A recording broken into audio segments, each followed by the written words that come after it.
Kothagudem corporation లో CPI Congress ల మధ్య టఫ్ ఫైట్ కనిపిస్తోంది. మొత్తంగా 60 డివిజన్లకు గాను కాంగ్రెస్ 22, సిపిఐ 22 చోట్ల విజయం సాధించాయి.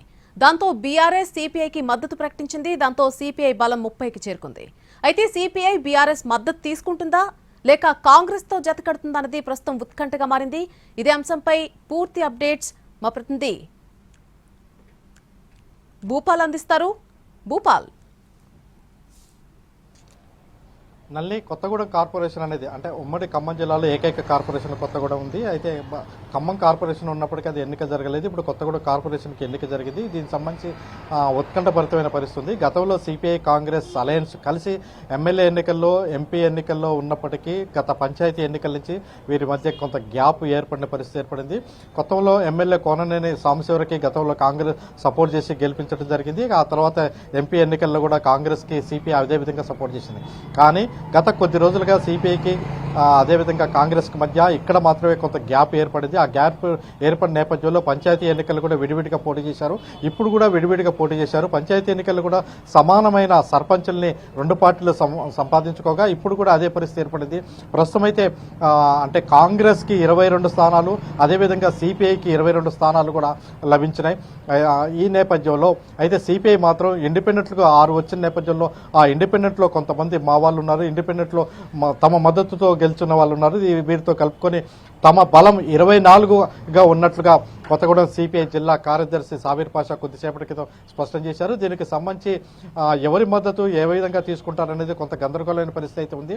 అయితే ఇక్కడ బీఆర్ఎస్ వేరుగా పోటీ చేసింది. బీఆర్ఎస్ సిపిఐతో కలిసి పోటీ చేయలేదు, వేరుగా పోటీ చేసింది. అయినప్పటికీ బీఆర్ఎస్ నాయకుడు కేటీఆర్ కూడా కొద్దిసేపటి క్రితం ప్రకటించిన విషయం మనకు తెలిసిందే. ప్రధానంగా ఎటువంటి షరతులు లేకుండా మేము సిపిఐకి మద్దతు ఇస్తామని కేటీఆర్ కొద్దిసేపటి క్రితం అయితే స్పష్టం చేశారు. ఈ నేపథ్యంలో బీఆర్ఎస్ మద్దతుతో సిపిఐ మద్దతు మాత్రం సిపిఐ బలం మాత్రం దాదాపుగా 30 నుంచి 32కు పెరిగినట్లే చెప్పవచ్చు. మొత్తం 60 డివిజన్లు ఉండగా 31 ఓట్లు కావాల్సి ఉంది, అందరూ హాజరైనప్పుడు మాత్రమే. అయితే ఈ నేపథ్యంలో బీఆర్ఎస్ మద్దతు తీసుకుంటుందా తీసుకోదా అనేది ఇంకా స్పష్టత రాలేదు. సిపిఐ పార్టీ కూడా దీనికి సంబంధించి ఒక స్పష్టత ఇవ్వాల్సిన అవసరం ఉంది. మరోవైపున దీనికి సంబంధించి సిపిఐ నాయకత్వం ఇప్పటి వరకు చెప్తున్నది, దీని గురించి అడిగినప్పుడు మాత్రం మేము కాంగ్రెస్ని దూరం చేసుకోవట్లేదు. జాతీయ రాష్ట్ర రాజకీయాల నేపథ్యంలో అంటే బీజేపీ వ్యతిరేకంగా ఉన్న నేపథ్యంలో కాంగ్రెస్తో కలిసి ఉంటున్నాం. జాతీయ స్థాయిలో అదేవిధంగా కాంగ్రెస్ స్థాయిలో కూడా మేము కలిసి ఉంటున్న విషయం అందరికీ తెలిసిందే. ఆ నేపథ్యంలో మమ్మల్ని ఎవరు దూరం చేసుకున్నా వారికే నష్టం తప్పితే మేము వారిని దూరం చేసుకోవాలని అనుకోవట్లేదు. ఆ విధంగా అంటూ నర్మగర్భంగా ఒక స్పష్టత చెప్తున్న పరిస్థితి ఉంది. అంటే కాంగ్రెస్తో ఎటువంటి షరతులు లేకుండా కాంగ్రెస్ మద్దతు ఇస్తే సిపిఐ కూడా తీసుకోవడానికి సిద్ధంగా ఉందా అన్న ఒక ప్రశ్న కూడా ఉదయిస్తున్న పరిస్థితి. అయితే కాంగ్రెస్తో ఇక్కడ పంచాయతీ ఎన్నికల నుంచి ఇప్పటి వరకు కాంగ్రెస్తో సిపిఐ పార్టీ మాత్రం ఇక్కడ ఫైటింగ్ చేస్తున్న పరిస్థితి. కాంగ్రెస్ వన్ సైడ్గా అక్కడ ఉండగా సిపిఐ కాంగ్రెస్ మధ్యనే అక్కడ వైరం జరుగుతున్న పరిస్థితి అయితే మనకు కనపడుతుంది. ఈ నేపథ్యంలో కాంగ్రెస్ పార్టీకి సంబంధించి మొత్తం కూడా ఎటువంటి నిర్ణయం తీసుకుంటుందని ఇంకా స్పష్టత రాలేదు. అదేవిధంగా రాష్ట్ర స్థాయిలో కానీ జాతీయ స్థాయిలో ముఖ్యంగా రాష్ట్ర స్థాయిలో సిపిఐతో దూరం పెంచుకోవడానికి కాంగ్రెస్ నాయకత్వం అయితే ఇష్టపూర్వకంగా లేని పరిస్థితి అనేది మనకు తెలుసు. బీఆర్ఎస్ని మిత్రపక్షంగానే చూస్తున్నారు. అదేవిధంగా అసెంబ్లీలో కావచ్చు, మిగతా కార్యక్రమాలు కావచ్చు, బీఆర్ఎస్ కాంగ్రెస్ సిపిఐ మిత్రపక్షంగానే చూస్తున్న పరిస్థితి. కొద్ది రోజుల క్రితం ఖమ్మం జిల్లా కేంద్రంలో భారీ బహిరంగ సభ సిపిఐ బహిరంగ సభ పెట్టిన నేపథ్యంలో దానికి ముఖ్యమంత్రి ఏకంగా సిపిఐ బహిరంగ సభకు రావడం జరిగింది. అంటే కాంగ్రెస్ సిపిఐ మధ్య సంబంధాలు ఉన్నట్లుగానే ఇది చూడాలి అనే టైపులో కూడా వస్తున్న పరిస్థితి. అయితే ఈ నేపథ్యంలో ఇప్పటికే సిపిఐకి సంబంధించిన కొద్దిసేపటి క్రితం సిపిఐ పార్టీ కార్యాలయంలో గెలిచిన డివిజన్ కార్పొరేటర్లందరితో కొద్దిసేపటి క్రితం ఎమ్మెల్యే కోననేని సాంబశివరావు ఒక ప్రత్యేక సమావేశాన్ని ఏర్పాటు చేశారు.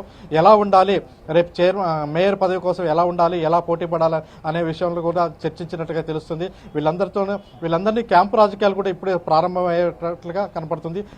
సిపిఐ వాళ్ళందరినీ కూడా క్యాంపుకు తరలించేందుకు ప్రయత్నాలు జరుగుతున్నాయి. మరోవైపున కొద్దిసేపటి క్రితం బీఆర్ఎస్ మాజీ మంత్రి వనమ వెంకటేశ్వరరావు అంటే బీఆర్ఎస్ నాయకుడి ఇంట్లో బీఆర్ఎస్ సంబంధించిన కార్పొరేట్లందరూ కూడా ప్రత్యేకంగా సమావేశం జరిగింది. మొత్తం 8 మంది కార్పొరేట్లు వాళ్ళందరూ కూడా సమావేశం జరిగింది.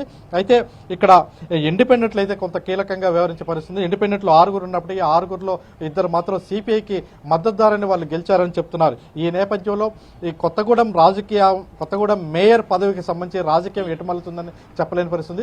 బీఆర్ఎస్ మద్దతును తీసుకుంటారా లేకపోతే కాంగ్రెస్ బేషరతుగా సిపిఐకి మద్దతు ఇస్తుందా అనేది అంటే రాష్ట్ర స్థాయిలో జరిగే చర్చల్లో ఇది ఒక చర్చకు వస్తుందనేది విషయం తెలుస్తుంది. మొత్తం మీద ఒక కొత్తగూడెం కార్పొరేషన్ వ్యవహారం ఇలా ఉంటే మొత్తం ఉమ్మడి ఖమ్మం జిల్లాలో 7 మున్సిపాలిటీలో ఈ మున్సిపాలిటీలో వన్ సైడ్గా కాంగ్రెస్ విన్నింగ్ అని చెప్పవచ్చు. ఎక్కడ కూడా ప్రతిపక్షంగా ఉన్న బీఆర్ఎస్ తమ పాత్రని తన స్థాయిని అంటే బలంగా చూపించలేకపోయింది. కేవలం 1-2 సీట్లు, కొన్ని చోట్ల 6 సీట్లు 3 సీట్లకు మాత్రమే పరిమితమైంది. ప్రధానంగా మధిర వైరా విషయానికి వచ్చినట్టయితే డిప్యూటీ సీఎం మల్లు భట్టి విక్రమార్క ప్రత్యేకంగా కాన్సన్ట్రేట్ చేశారు. మధిరలో బీఆర్ఎస్ 1 స్థానానికి మాత్రమే పరిమితమైంది. అది కూడా స్వల్ప మెజార్టీతో 1 స్థానానికి మాత్రమే పరిమితమైన పరిస్థితి ఏర్పడింది. ఎట్లా మొత్తం కూడా మిగతా 7 అంటే మున్సిపాలిటీలో చూసినట్టయితే బీఆర్ఎస్ ఎక్కడ కూడా కాంగ్రెస్కి అయితే పోటీని ఇవ్వలేకపోయింది. ప్రధానంగా వైరా, కల్లూరు, సత్తుపల్లి పోటీని ఇస్తుంది. ఇక్కడ మా పార్టీ గెలుస్తుంది అని వాళ్ళ బీఆర్ఎస్ సంబంధించిన ధీమా వ్యక్తం చేసిన పరిస్థితి. Right Bhupal, the live update.